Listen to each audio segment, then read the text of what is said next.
wish you'd understand. I just wish that God had a better plan. I'm so confused.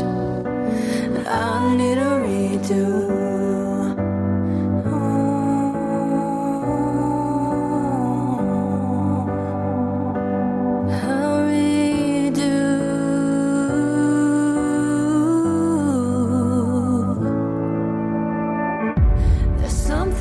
Inside of me that's begging and begging and pleading. I just wanna feel free. I just wanna feel lovely. I'm surrounded by love that's in pain. Can I wipe your tears away? Please don't hurt for me. I hate that it's for me.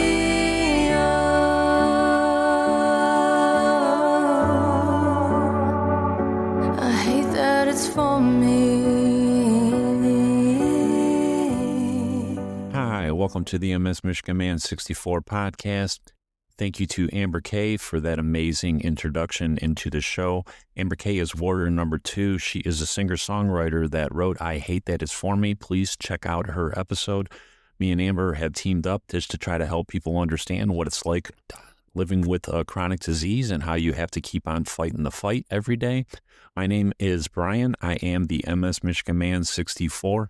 Before I got diagnosed 28 years ago, I was playing football at the University of Michigan, and I went from living that lifestyle to 4 years after that being diagnosed with MS, and I talk about my journey as well as the journey of other chronic disease warriors around the world, just to try to help people understand what it's like, how it affects your mental health, how it affects your family, how it affects your career. Today, I am talking to an MSer that I met online a couple of months ago. Jamie was diagnosed with her MS in 2000. She was only 25 years old, right around the same age that I was when I got my diagnosis. And Jamie was also diagnosed with epilepsy before that, when she was 18 years old. And she wanted to come on and talk about her journey with both of those diagnoses. So please welcome to the podcast, Jamie. How you doing today, Jamie? I'm very well. Thank you for having me. I appreciate that. Oh, I thank you, Jamie. And, anybody that wants to talk about their journey just to help people understand what it's like living with our conditions, I just really appreciate you for taking the time to share your journey with me, Jamie. Sounds good. I'm proud to be part of our community and help in any way, shape, or form. Thank you. So, Jamie, I know you got your diagnosis with your MS in 2000, but before that, you were diagnosed with epilepsy.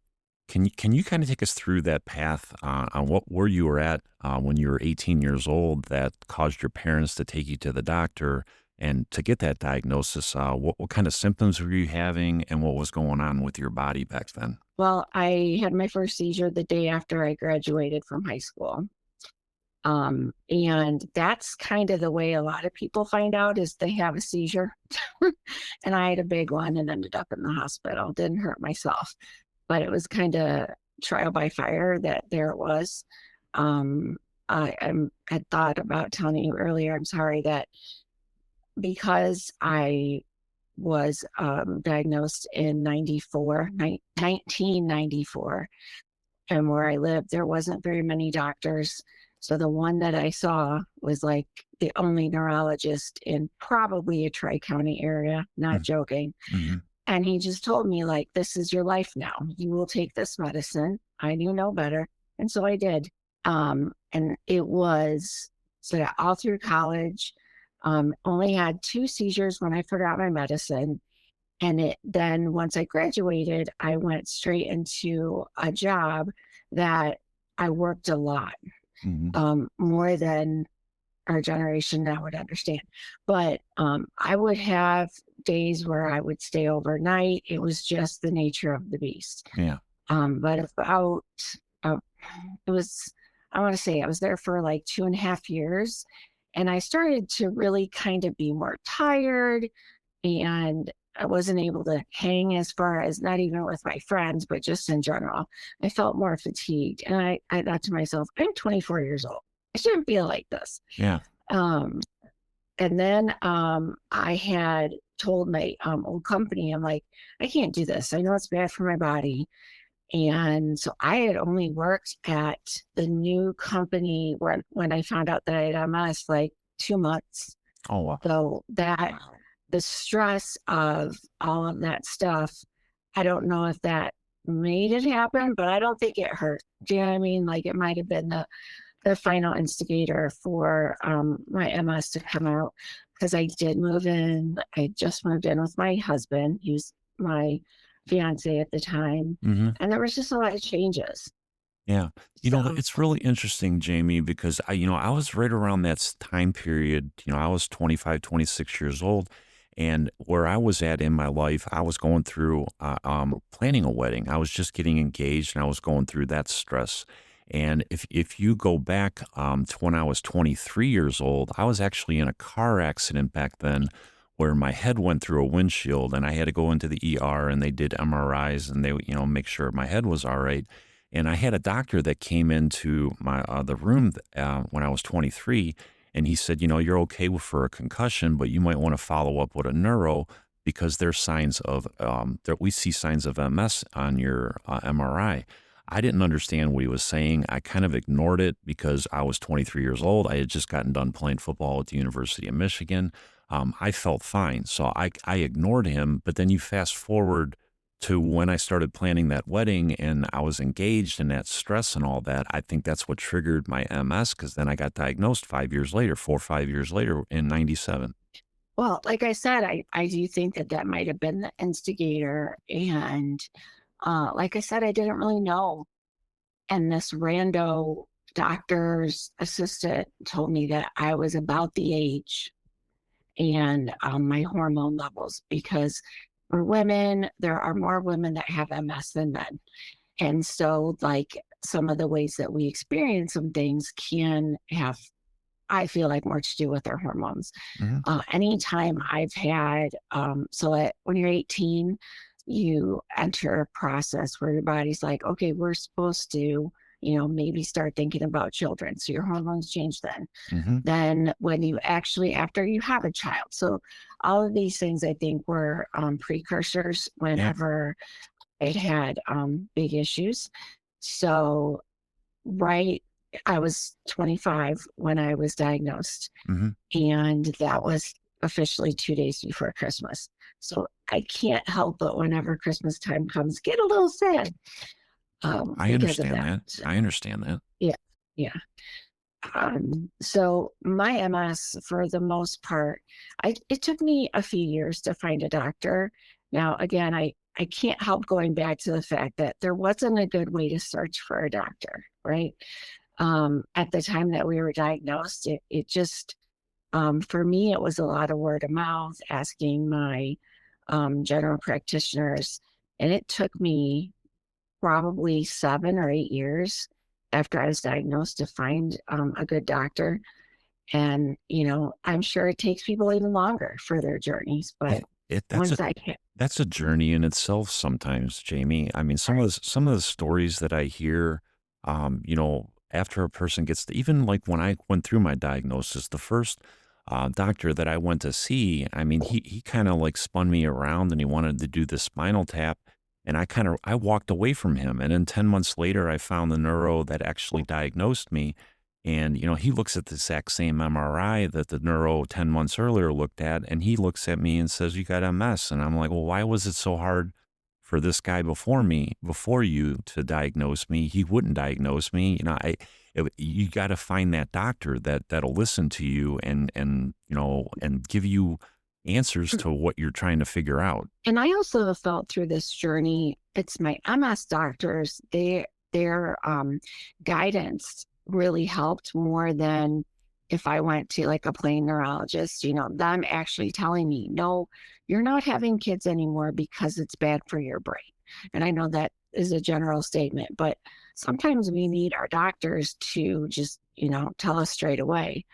In this particular case that I'm mentioning, I had had several problems with miscarriages. Now, they didn't have to do with either one of any of my chronic illnesses, but it was impacting my brain, and I couldn't be on any DMTs at the time. And so it was him telling me, "You're done."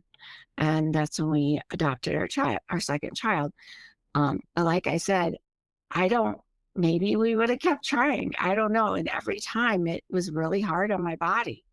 So like that was him. And I appreciate that because, You we knew know, we wanted some kids I know and that that's, I know we talked about this before we recorded, just like the difference between men and women and going through their diagnosis. And back when I was 27 and I went through this, I was kind of scared about having a kid. And I'm not the one going through the trauma of giving birth to the kid, but just because of the hereditary thing.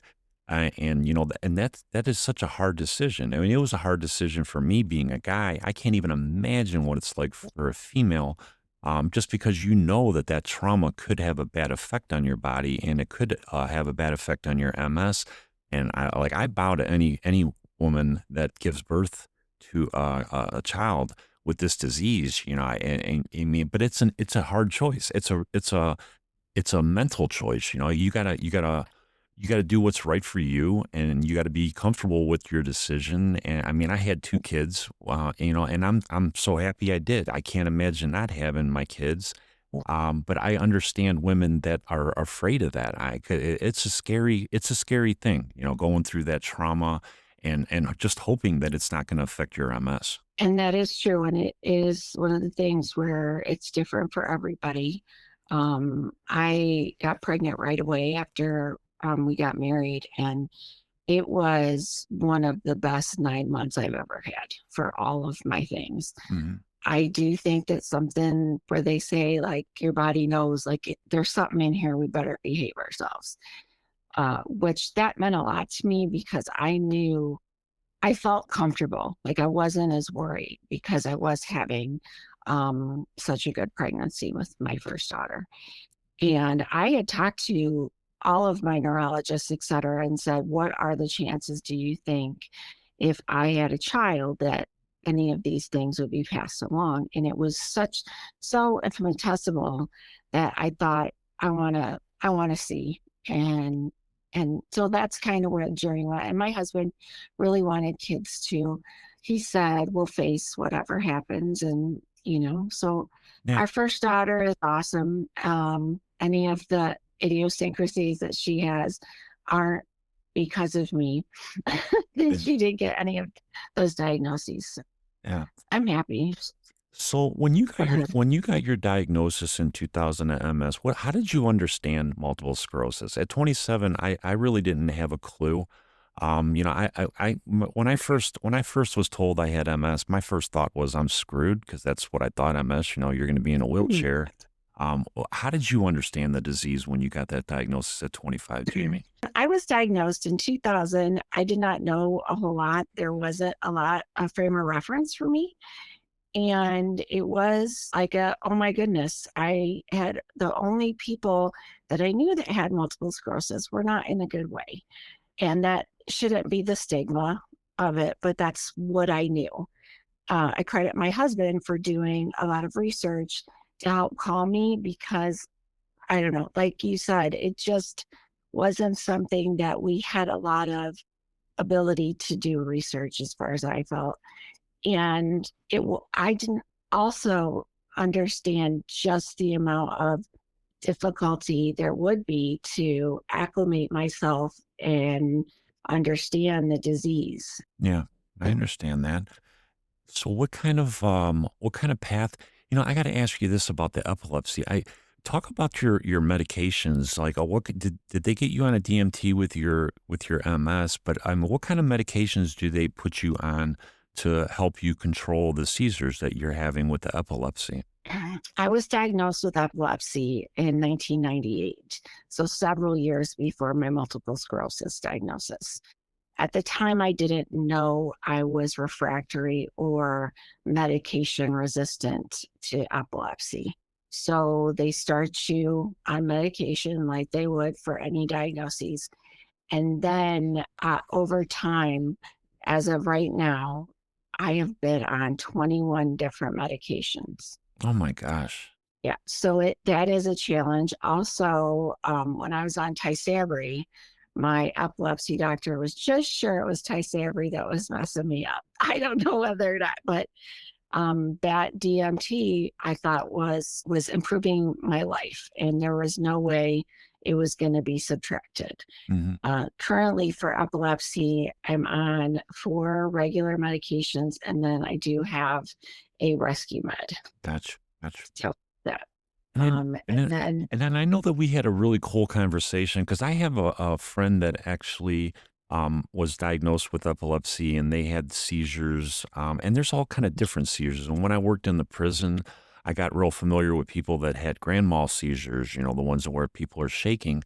And can you kind of like talk about the different types of seizures that you can have with epilepsy? Because I know that's another thing that people, when they hear epilepsy and they hear seizures, they're thinking about people that are on the ground shaking, but there's all different types of seizures with epilepsy. That is correct. I was diagnosed after having a grand mal seizure, and that's all I knew as well. There are 40 kinds of seizures and 26 kinds of epilepsy. Now, like I said, I only knew when I was first diagnosed about the grand mal because that's all I had. As I aged a little bit, the next seizure type that I got, that I earned, was called an atonic seizure or a drop seizure. It's where you're just standing there and you hit the ground. Some people have pre-warnings or auras for this kind of seizure, and some people do not. The next one, which is very common that people don't realize, is general terms, they call them absence seizures because you're just looking away. But the medical term is a focal and a focal aware. And these are like a focal seizure. I'm just staring off, and you might have no idea other than I stopped talking, I dropped something, but then I'm right back, and I might not know they happen, and that actually happens quite a bit. But the focal aware are very scary because it's like I'm paralyzed. I can hear you talking. I know something's wrong, but until my brain resets and says, okay, you can be a person, I'm in this matter of, I don't know what's going on for anywhere. I've had focal aware seizures that have been up to 2 minutes, but usually they're a shorter one. It doesn't mean that it still doesn't mess with your brain. And the last one, which is the most recent, I'd say within the last 2 years, are seizures that you have at night, and those are coined nocturnal.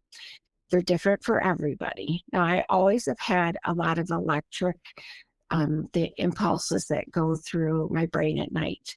They had never acted out until most recently, and they do think that's because I'm getting older and it changes every aspect of things. So a nocturnal seizure is a shaky, bakey seizure. However, there are more complications from it. It will mesh not only like a shaky, bakey seizure rather, but also, parts of a focal seizure. It's just like a bunch of stuff together. And every time, I've only had 3 of them, you have problems. You wet yourself. You may do other aspects of bodily functions that you didn't want to, even throw up. So those are really scary because all I've ever done is when I've had them woken up and I'm like, I know I did not pee myself this much. Yeah. I couldn't imagine, just the mental part of your journey, having the epilepsy diagnosis, getting diagnosed with MS in 2000. And that's where I want to go to next with this, Jamie, is just the mental part of it. How has this, like, the life that you've lived, how do you manage the mental part of the journey with you between the epilepsy and the multiple sclerosis? I have to say, when people say good support, I would 100% agree with that. I have a very loving husband who understands and has made a lot of sacrifices in the 25 years we've been together. But it has been a journey together, and that has been probably the best part. I also have therapists which I appreciate, and the chronic illness community in and of itself. I have my best friend lives in Canada, but she also has some of the similar things that I do. And we can talk about it and we can joke about it. And people aren't looking at us like, really? Yeah. And humor is a huge thing for me. Most of my Oh, yeah. content has some level of spice into it, but that's what brings me joy. The happiness that you can share. And I talk about shaky bakey all the time because you know when people think about epilepsy, that's what they think about is the shaking, and it isn't all that. Yeah. Um, I have had seizures because I've had an MS exacerbation that, your brain in general is like, what is going on? And as a result, I will have a seizure. So my doctor, when I just went this past week, my epilepsy doctor I said, why is my epilepsy so complicated? Like, why am I medication resistant? Why can't I utilize some of these newer things? And he looked at me and said, because epilepsy, MS, and your chronic pain are something that usually come together. So that's where you have to be creative and find additional ways to help manage the illnesses. And I think that's a journey in itself because I know that that has changed and it's been fluent for me for my 28 years because it changes, and you find tools that work for you early in your diagnosis and they might work for you for a few years and then it changes and they don't work for you anymore. And 100%. and you got to figure out something else. And that's part of the mental part of it for me. That's been my battle for 28 years is like, okay, I got this figured out now. And then 3 or 4 years later, it doesn't work anymore. And that's part of the mental grind that you got to keep on figuring something out. Okay, I got this barrier in front of me. I got to get around it and figure it out. And then something happens and it closes again. And you got to find another door that opens up. And that's a constant battle. And I know that it's not an easy battle. And I know when we were talking earlier and you brought your husband up and how important he is, and I wanted to talk about the family part of it, and I wanted to talk about your kids, because I know that's something that's not talked about a lot is our spouse or our boyfriend, girlfriend, or our family and how they understand, because this is a journey for them. And you said Right. your husband did the research, and I just want you to talk about your guys' relationship and how your kids have grown up with you with the disease and how they've learned how you live your life. Now, I've had my down moments, but my attitude in general is what's next? This didn't work. What's next? And as I went through my chronic illness journey more, it's become more obvious to my husband and I that there is a next, and it's okay to look through it, to look for it. Now, I think when we talked about the family journey before, my attitude was always, let's get ahead of it. I didn't want them to be scared, my children. I didn't want them to worry. I didn't want them to be afraid, because it is a thing to be afraid. Mm-hmm. They were both alive through all of my things that I had. And it was important that, from my perspective, that they understood what to do when things happen. I Yeah. think that helps to calm the fears. And if they know that I'm okay with it and it's not just another day, but that it is for me. Yeah. And also, because I wanted them to always feel like they could talk to me about it. And if they were scared, to go to their dad. Both of them have called the ambulance and whatnot, and they know that I just need a little bit more help. I love that, Jamie, because I brought my kids up the same way. I didn't want them to be afraid of my disease, and I didn't want to shelter them from it, but I didn't want to scare them either, when they were young, I used to have them help me with my subcutaneous injections. They would push down the plunger because I wanted them to know that dad had to take a medication every day, but I was still their dad. And, I was still there for them, but, I wasn't a normal person. And I kind of introduced them to my MS, and if I fell, I would, just say, make sure I'm okay. And then you can laugh at me and, grade me on my falls. And I kind of made a joke out of it. I didn't want them to be afraid of the disease. And that's kind of the way I approached bringing my kids up. And I don't know if it was right or wrong, but I just wanted them to understand it, and I fast forward now, they're 23 and 27, and I don't think they get it because they don't got it, and I hope they never get it.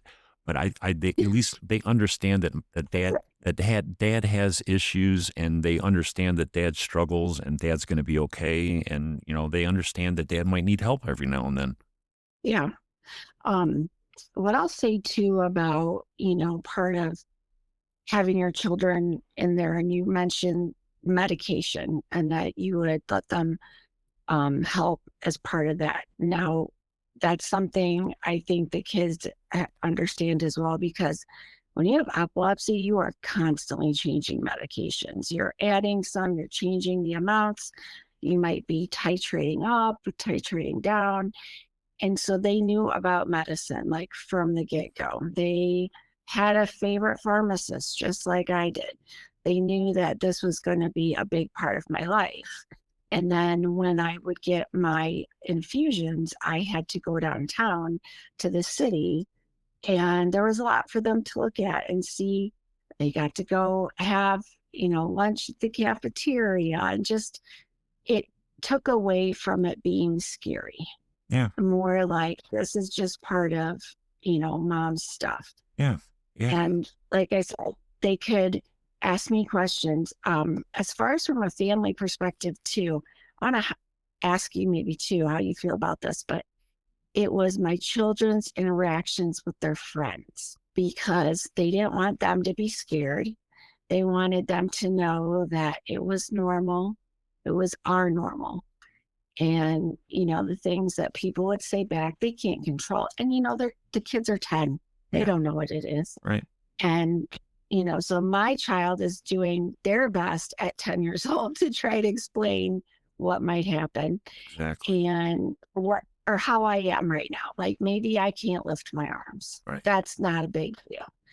And so, yeah, that was a top part of it that I don't think people understand as much, like the next level. It's not just how you and your family deal with it. It's how do they deal with it Outside, with other people. Yeah, outside. Yeah, I understand. And I think my daughter was a little bit better with it than my son. Because everybody's different. Everybody has their own way of dealing with things. And my daughter is a little bit more of a social person than my son, and he keeps things to himself. And I think that even with their friends growing up, they were the same way. I think my daughter talked with her friends a little bit more about my MS, and I don't think my son did. But I think everybody has their own way of managing it, and like you said, it's just people don't understand that. I mean, outside the house, yeah, you bring them up the way you want to bring them up, but outside the house, you got society, you got friends that they got to deal with, and comments that are made to them, and questions that are asked of them, and we just got to hope that they grow up and understand it. And they then fight the stigma, the ignorance that they didn't even know might exist. Right. I'm so proud of both of my kids that they are always a champion for me. Anybody says anything bad, they're like, she's the best. She does this, she does that. So I've heard them do that on more than one occasion, and ask them about it afterwards. But their whole thing is they never want people to think I'm less of a person or less of a mom because I couldn't go to something, or, I was sitting in my room the whole time. I didn't come out. And just to help no, my mom's still a rock star. No, she can't drive and she doesn't drink. That doesn't mean she's any less of a person. Exactly. And I'm really proud to see them do that. I love that. I love hearing that, Jamie. That is just so awesome. I wish it was like that for everybody. Unfortunately, it's not, but I love hearing that you have it that way. And then the next question that I want to ask, because I know that we have both strong feeling about this, is your use of the medical marijuana as a tool that you use for your MS and for your epilepsy. I'm a very big advocate of the use of medical marijuana. I worked in a prison system for 20 years. I was anti-drugs for 20 years. And then, after I lost my ability to work and I'm like, hey, game on. And I tried it and I'm like, yeah, this is, it's a tool, it's a medication for me that helps me manage my MS with the pain, with the mental part of it. And I know that you use it. So let's talk a little bit about your use of cannabis THC. I really have found that cannabis and THC have helped my journeys through not just the MS and the epilepsy, but I also have chronic pain. And the chronic pain came from MS as far as giving me another diagnosis, which is chronic pain from trigeminal neuralgia. I won't bore you with all that. At any rate, so in 2020 is when, where I live in Illinois, cannabis became legal. And that day, my husband went and got some for me because my pain was impacting every aspect of my day. Hmm. And I was so very pleased at the results for me. I was going to add, I know you mentioned pain management and things, and mentally. Now, I have a hard time relaxing when things are going on. And so, cannabis for me, first of all, relaxes me. And once you're relaxed, it's easier to be able to um, deal. I don't know, Yeah. but to be able to get through the rest of the day. Yeah. And, you know, pain management is a process. I agree. That's what I tell people. And if you told me that I could not have cannabis anymore, I would be devastated. Let me ask you this too, Jamie. With cannabis, I've heard that there's really good things with cannabis and epilepsy with seizures. It controls seizures a lot. That's true. Do you experience help with the epilepsy with the cannabis? So there's a certain kind of epilepsy called temporal lobe epilepsy, and your temporal lobe is in the back of your head. And for this particular kind of epilepsy, cannabis seems to help a certain strain. I don't know that off the top of my head, that helps for. Now, what I will say, I have to really watch how much I have and what strain I have, because it can impact the way that my medicine for epilepsy works. Okay. So, for example, for each medication that I take for epilepsy, it has what's called a therapeutic dose. And that's where you want to be to not have seizures. So if you take a certain medication that interferes with your epilepsy medicine and takes it one way or the other, then you are more likely to have a seizure or a breakthrough seizure. So that's another management of the cannabis that I really had to work on. And also, for me, I found a certain strain and or brand that I found has helped with pain management. I'm not sure how much you know about like the CBG and CBN. I know a little bit about it. I know like Yeah. you got the sativa strain, you got and there's hybrid and there's indica and I know that Yep. they affect you different. You can smoke it, you can vape it, you can smoke flower, you can vape it. Yeah. You can do gummy bears. I mean, there's so many options, and sometimes it's trial and error. I know some people that they can't smoke it. They can't do the flower, but Yeah, I can't. they I love can't smoke it. right, and they love the gummy bears, and that's just another trial and error thing. But I think there's a lot of benefit in it. You just gotta figure out, especially for the pain, man. That's what I use it for. I use it to help me sleep. I use it to calm me down. I mean, it's a great tool. I love it. I love it. And this is somebody that was anti-drugs. I grew up anti-drugs and all that. Dare, right? The dare. Right. We're But dare kids, right? But you gotta figure out what works for you, and if it works, it works, and you got to think outside the box. I always say think outside the box.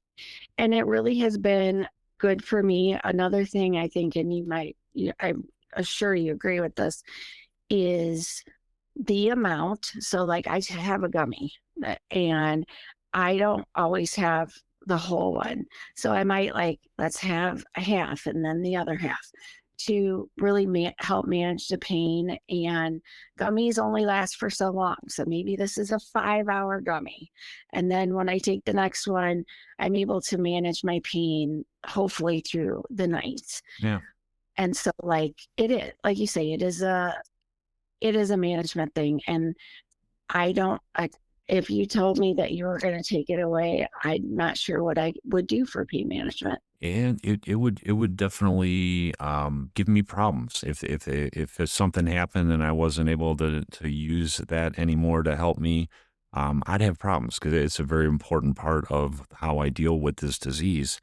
And I think that there's a lot of benefit from it, and there's a lot of stereotypes from it.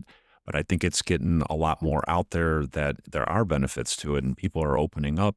And I think it's important for us to talk about it. I know we talk about it a lot when we're on TikTok lives, and I wanted to talk a little bit about that and the importance of that community for both me and you, Jamie, because that's how we met on TikTok. Right. And I'm a 55-year-old guy. And, if you would have told me 5 years ago I was going to be sitting on TikTok talking to people from all over the world that have chronic disease, I would have said, you're out of your mind. And here I am. It's an important part of my life. Let's talk a little bit about what you do on TikTok and what name you go by, because I know you're not Jamie on TikTok, but we'll talk a little bit about the community. I love to be able to spread awareness and advocacy. I've done all of the walks and things. For me, TikTok, I started on Instagram and had a bad situation transpire. And so then my daughter at the time was doing Musically. So this is as TikTok was evolving. And she told me, I'll help you. Now, granted, at this point in time, she's probably 12. Anyway, Right. she's like, I'll help you with this. And so for her and I, it has been a little bit of something we do together. She got me I'm not using it right now, but it's a gimbal, which helps if you shake. And she was so kind about it. She told me, Mommy, I've been looking at your recent videos and I noticed that you shake sometimes and I want you to keep having good videos. And that meant a lot. It meant a lot because she wasn't mean about it or anything. And she spent her own money to buy it for me. Oh, There's just some things. yeah. And like I said, I appreciate it. And there's special software to use. And she's like, I'll help you do that. So it is a method, not just for me to call awareness and advocacy, but knowing that is kind of a little bit of a family thing that we're doing it together. So I do go by Love Warrior Hugs. I'm a very big believer in positivity. Very few of my posts will have anything to do with negativity. But I do like humor too. So I can tell you night and day about my epilepsy, MS, and pain management stories, but I do get happy if I make a meme that is funny about our chronic illnesses. Mm-hmm. And it's these things through humor that we connect, right? I'm going to connect to a lot of people that understand that and don't judge us for laughing about, shaky and all of that stuff. Right. Because we're not doing it to be offensive. And I'll say all the time, if you don't like what I'm talking about, then it was nice to know you. Yeah. I'm a little bit raw, but I like to think it isn't in a mean manner. It is this is what epilepsy is like. This is what MS is like. If somebody says fall, we are not thinking about the season, right? Right. Those type of things. Right. definitely have hand marks on the wall, and that's okay.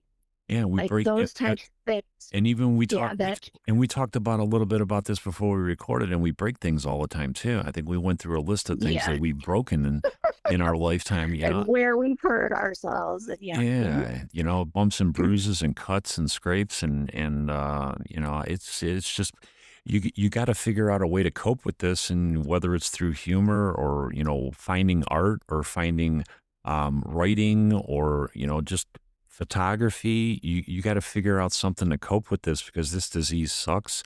And and that TikTok community is just, I love it, man.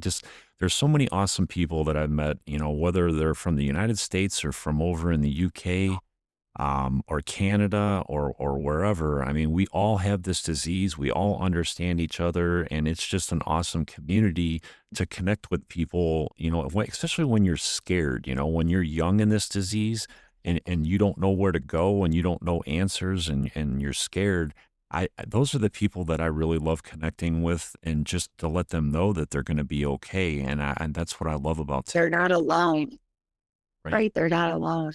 right. And that means a lot to a lot of people, Yep. because until I had a good doctor, I did feel alone, a lot alone.